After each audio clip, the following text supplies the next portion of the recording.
시사 포커스 박윤경입니다. 애청자 여러분 안녕하십니까? 9월 19일 목요일 시사 포커스 박윤경입니다. 이달 중 예정됐던 춘천 시내버스 노선의 개편안이 한 달가량 연기됐습니다. 이 소식 춘천시청 대중교통과 박준수 팀장에게 전해 듣겠습니다.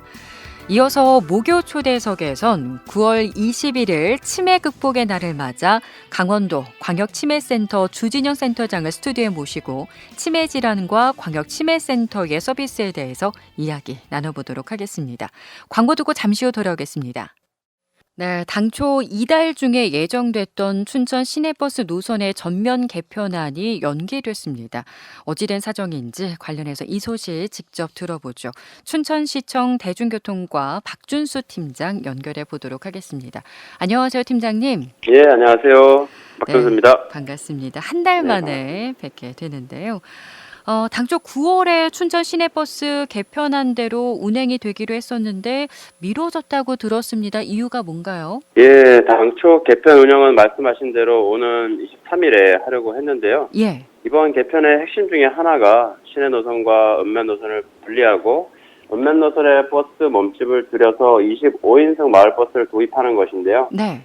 이 마을버스의 출고가 한 달 이상 늦어지고 있어서 불가피하게 연기하게 되었습니다. 왜 늦어지나요? 늦어지는 이유는 마을버스를 생산하는 업체에서 8월부터 한 달 반가량을 생산하지 못했습니다. 그래서 예. 그 이유가 뭐냐고 물었더니만 전기버스 라인 증설, 노사 협상 등의 이유로 그랬고요. 예. 네, 어제부터 생산에 들어간 것을 확인했습니다. 그러면은 언제쯤 입고가 돼서 운영이 될 수 있을까요? 예, 생산에 들어갔기 때문에요. 이제부터 주문한 순서대로 아마 이제 버스가 출고가 되는데요. 우리 마을버스는 9월 말부터 2대, 3대씩 출고가 되고요. 네. 돌발 변수만 없다면 늦어도 10월 말까지 출고가 됩니다. 10월 말이요. 네네. 그래서 이 마을버스 출고 과정을 살펴서 개편 날짜를 확정하도록 하고요. 네. 아마도 11월 중에는 가능하지 않을까 생각합니다. 11월 중이요. 네네. 예. 뭐 시민들 입장에서는 빨리 좀 이렇게 운영이 됐으면 하는 그런 아쉬움도 있겠지만 또 다르게 생각을 해본다면 다시 한번 좀 기간이 늘어졌으니 네. 조금 뭐 부족했던 부분들도 챙겨볼 수 있는 기회가 되지 않을까 싶은데 남은 기간들은 좀 어떻게 준비를 하실 건가요? 예, 마을버스가 이제 한꺼번에 30대가 오는 것이 아니라 2대, 3대씩 이렇게 도착을 하거든요. 그래서 네. 도착하는 대로 교통카드 시스템, 번호 표출 장치 등 각종 장치를 구축하고요. 그러면서도 이제 14개 환승센터와 120개의 승강장을 신설하고 또 나머지 승강장도 이제 정비에 들어가고요. 네. 개편 초기 시민들이 이제 상당히 혼란스러울 텐데요. 그 혼란을 줄이기 위해서 안내 도우미도 채용하고 교육해야 합니다. 네. 그리고 시정부에서 많은 분들을 만나고 버스 개편을 설명하고 다녔는데요. 여전히 개편한다는 소식을 듣지 못한 분들도 많을 겁니다. 네. 앞으로 홍보도 더 열심히 할 생각입니다. 안 그래도 좀 여쭤보려고 했어요. 저야 이렇게 방송을 하니까 알고 있지만 아직도 많은 분들이 좀 잘 모르시는 것 같더라고요. 홍보가 좀 부족한 게 아닌가 싶은데 네네. 관련해서 어떤 계획 갖고 계세요? 아마 이제 그렇게 느끼시는 분들이 많이 있는 것 같고요. 더 저희가 홍보를 열심히 해야 된다 생각합니다. 그래서 네. 개편 날짜가 확정되는 대로 개편 날짜를 못 박아서 TV와 신문에 광고를 하고요. 버스 개편은 버스를 타시는 분들이 제일 먼저 알아야 되잖아요. 그래서 네. 버스 타시는 분들이 쉽게 인식할 수 있도록 승강장과 버스에도 안내를 해서 QR코드를 타고 들어가면은 버스 개편 과정과 버스 개편 노선도 등을 확인할 수 있도록 하고요. 네. 그다음에 가로등 현수막을 통해서 길거리를 다니면서도 개편을 인지하고 노선을 찾아볼 수 있게 하겠습니다. 네. 그리고 집집마다 개편 노선들을 나눠주고요. 이 외에도 다양한 아이디어를 내서 홍보하겠습니다. 네. 그런데 요즘 도로를 보면요. 네. 서로 다른 모양의 이렇게 2대 종류의 버스가 네. 다니던데 예, 맞습니다. 궁금해 하시더라고요. 저도 궁금하고 왜 예. 다를까? 지금 아마 이제 앵커님께서 말씀하시는 것은 기존 짙은 네, 맞아요. 파란색 버스와 지금 이제 새로 약간 새롭게 동글동글하게 도입하고 있는, 예. 민트색 예. 버스를 보셨을 텐데요. 이것이 이제 개편을 하게 되면 나중에 보면 민트색으로 이제 전체적으로 바뀔 겁니다. 그래서 그렇게 바뀌는 거군요. 네, 지금 하루에 3대씩, 4대씩 도색해 가는 과정이고요. 아, 그런 건가요? 예, 그렇습니다. 예. 자, 끝으로 하고 싶은 말씀 있으실까요? 예, 당초 계획한 대로 개편 운영하지 못하고 불가피하게 연기하게 되었습니다. 개편 날짜만 손꼽아 기다렸을 많은 시민 여러분께 대단히 죄송합니다. 이 마음을 가지고 더욱더 잘 준비해서 춘천 시내버스 많이 좋아졌네, 더 편리해졌네 라고 느낄 수 있도록 남은 기간 최선을 다해 꼼꼼히 준비하도록 하겠습니다. 네, 감사합니다. 알겠습니다. 말씀 고맙습니다. 네, 고맙습니다. 네, 지금까지 춘천시청 대중교통과 박준수 팀장이었습니다. 여러분은 지금 생방송 시사 포커스 박윤경입니다를 듣고 계십니다. 네, 다가오는 9월 21일은 치매 극복의 날입니다. 지난 1995년 세계보건기구와 국제 알츠하이머 협회는 이날을 세계 치매의 날로 제정했는데요. 최근 우리나라에서도 정부가 치매 국가 책임제를 내세우며 여러 가지 지원책을 내놓으면서 그 어느 때보다 치매 예방에 대해 전국적으로 관심이 확산되고 있습니다.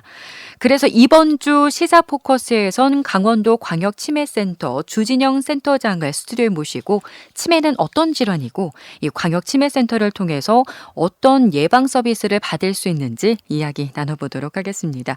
센터장님 안녕하세요. 네, 안녕하십니까? 반갑습니다.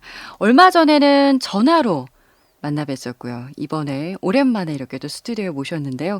그동안 어떻게 지내셨어요? 그동안 환자 진료 열심히 하고 네. 또 요즘 남북교류와 관련된 일들이 좀 준비되는 것들이 많아서 네. 그래서 강원도 또 춘천시 또 강원대학교에서 남북교류 협력에 대한 그런 아카데미 운영 같은 것들도 도와드리고 그리고 또 제 전공이 치매니까 치매와 관련된 여러 가지 사업 같은 것들을 계속해서 진행해 왔습니다. 네.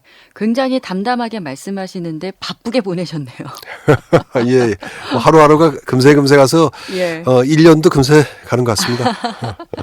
그래요.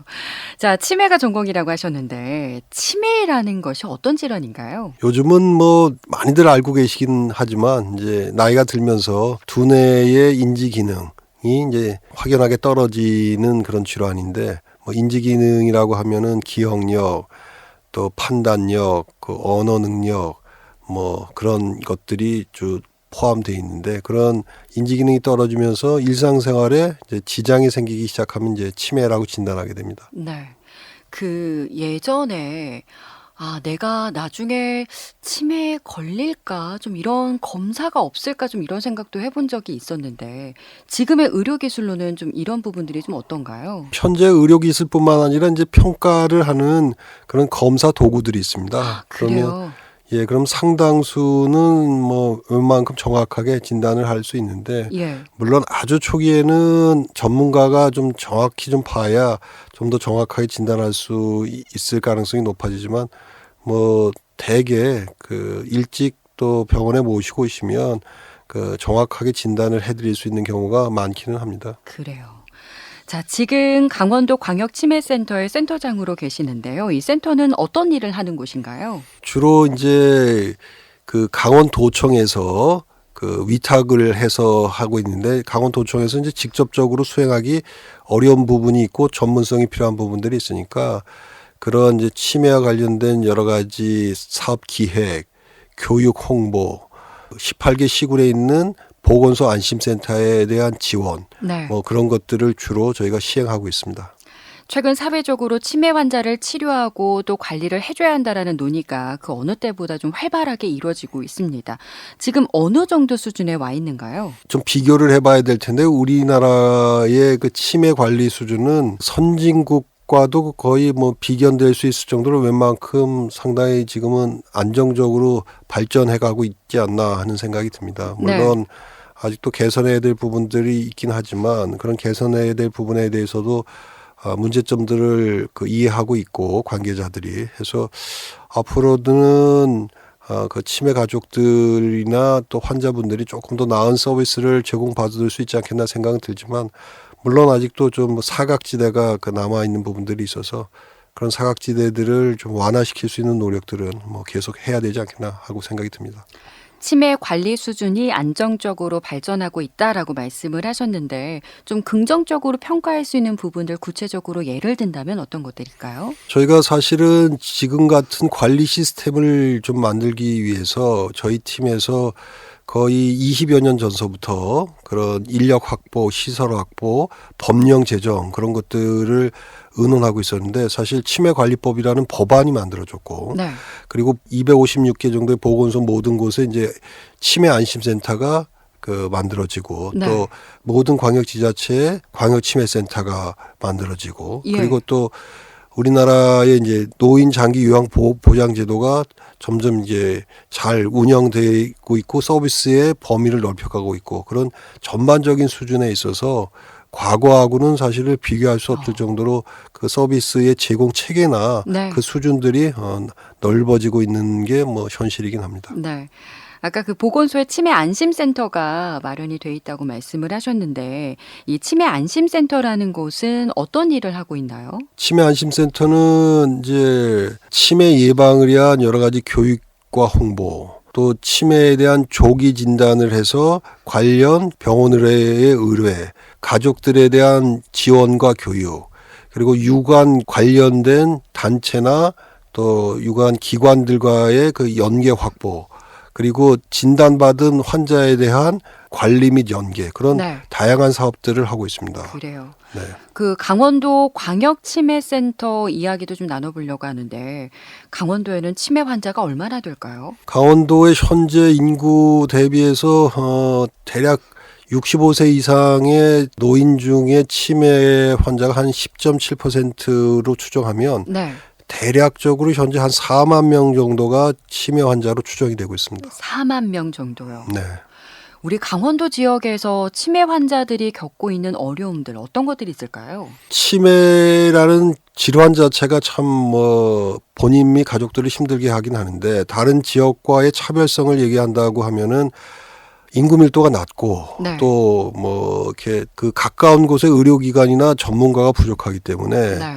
그런 것들이 어려움으로 작용할 수 있습니다. 그래서 주변에 본인들이 이용할 수 있는 그런 의료시설이나 복지시설 같은 것들이 부족하고 네. 또 의료기관을 방문하려면 멀리 떨어져 있기 때문에 사실 진료비보다 그 교통비가 더 많이 드는 그런 예. 문제들도 있고 해서 예.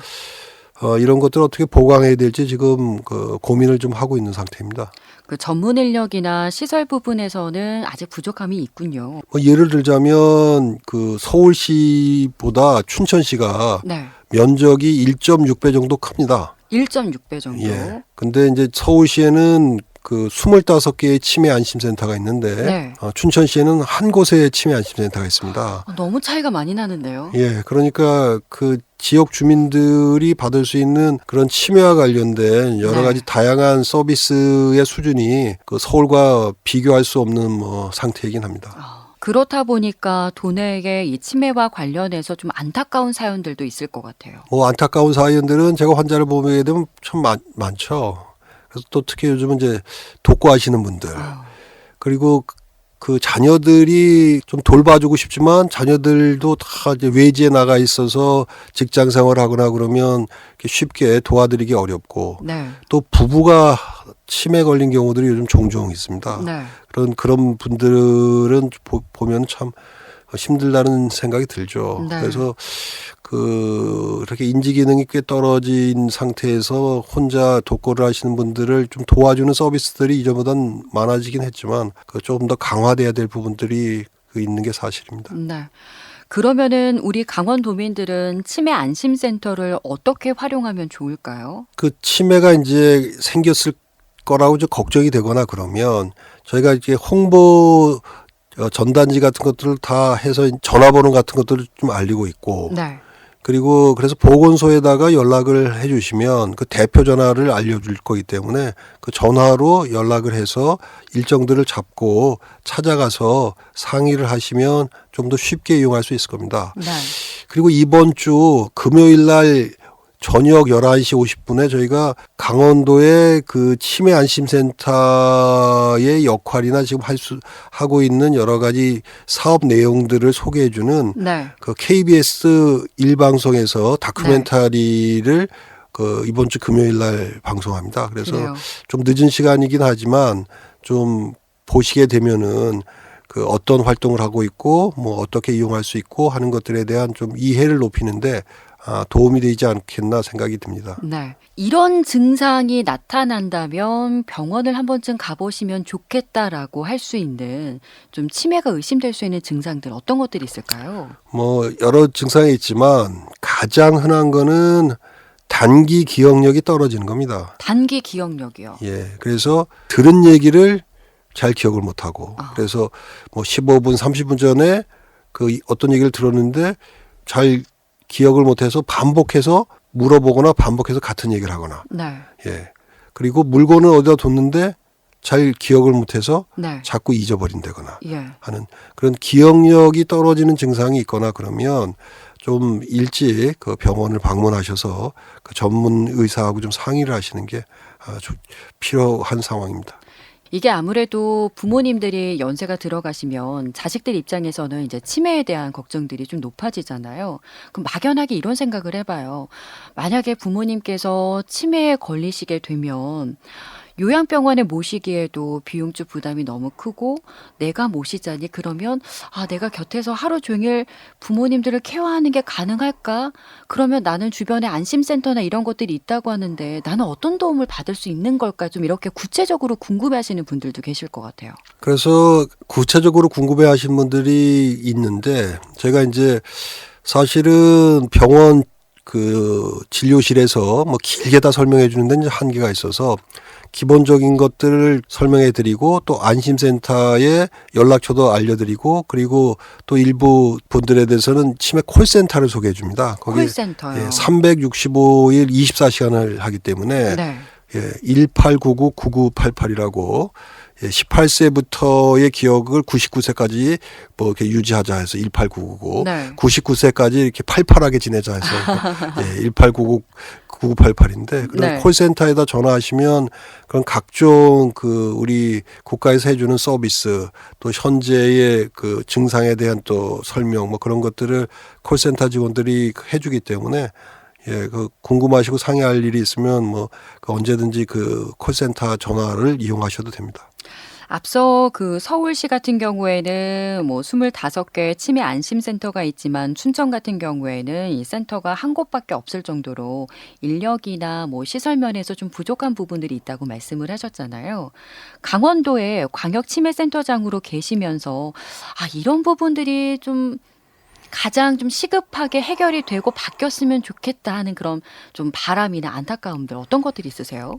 강원도가 다른 시도에 비해서 지금 안심센터의 인력 충원율이 상당히 떨어지는 편입니다. 떨어져요. 예, 그래서 보건소의 인력 채용을 좀 더 많이 해야 되지 않겠다는 생각이 드는데, 근데 또 지자체가 인건비 부담이 있고 또 강원도의 각 시군의 재정 자립도들이 높지 않기 때문에 좀 어려움은 있지만 좀 더 인력 채용들을 늘려야 되고.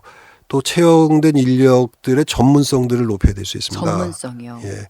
그리고 나중에 이제 현재의 안심센터가 좀 안정이 되면 보건 지소가 있는 것처럼 네.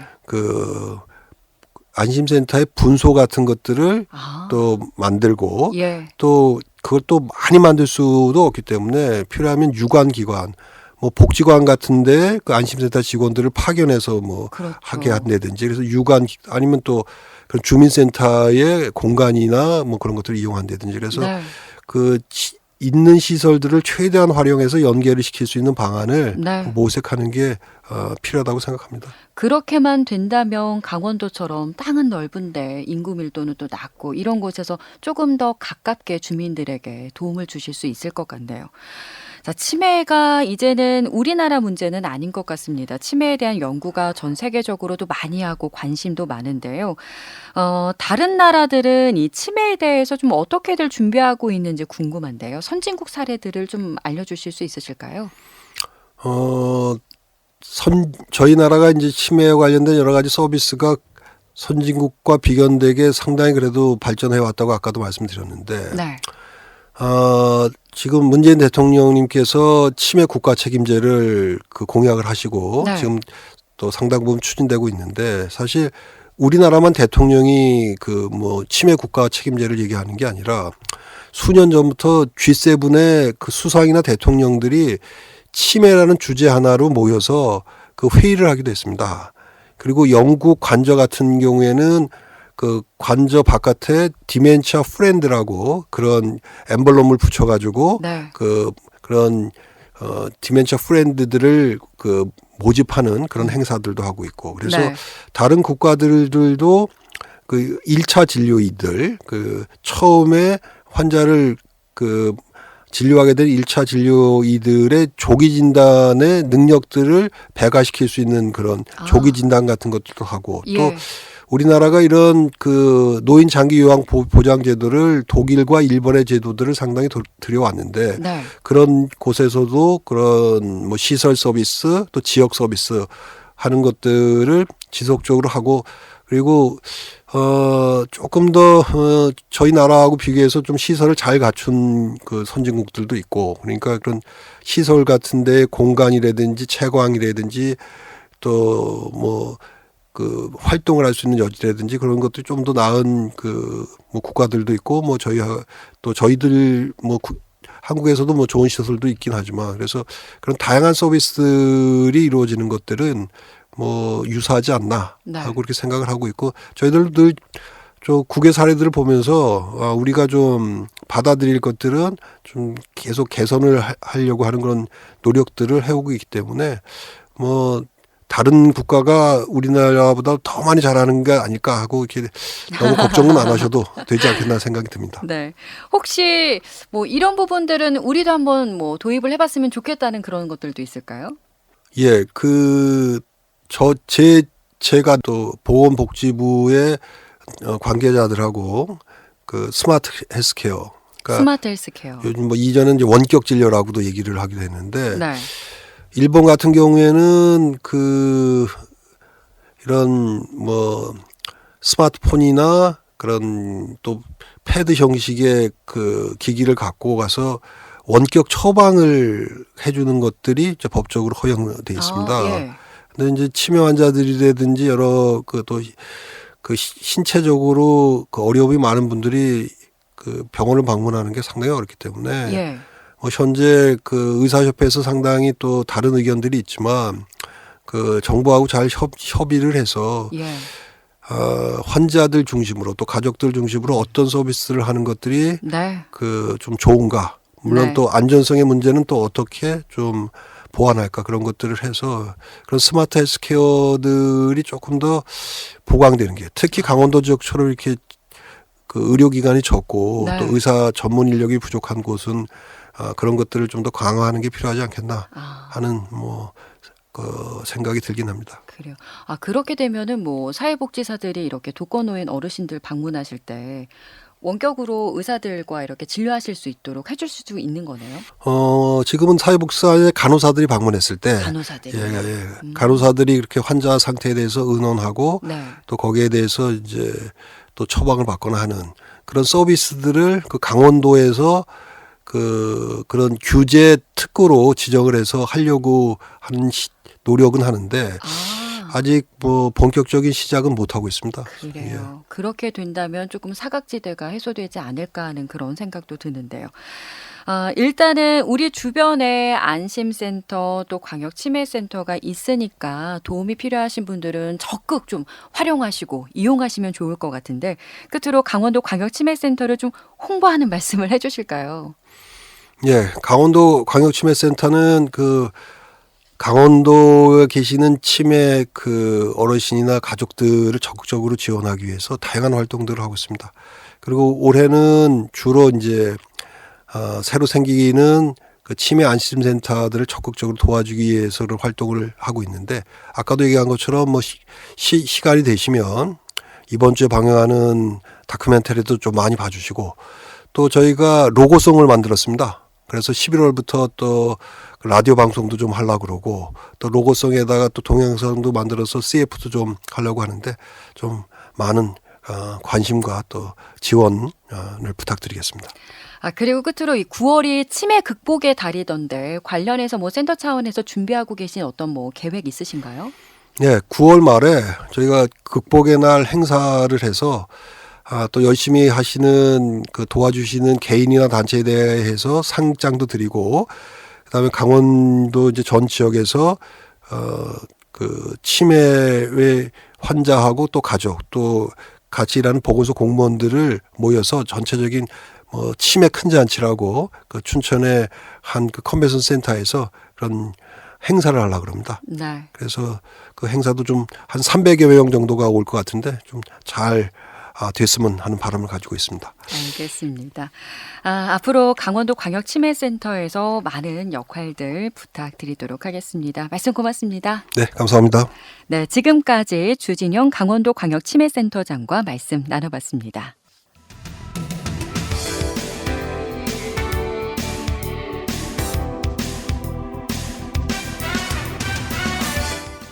네, 시사포커스 박윤경입니다. 준비한 소식 여기까지입니다. 저는 내일 낮 1시 30분에 다시 찾아뵙겠습니다. 애청자 여러분 고맙습니다.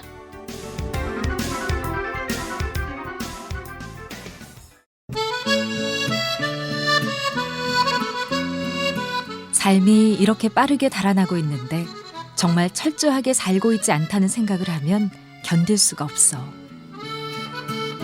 해밍웨이의 소설 태양은 다시 떠오른다 중에서 읽어드렸습니다.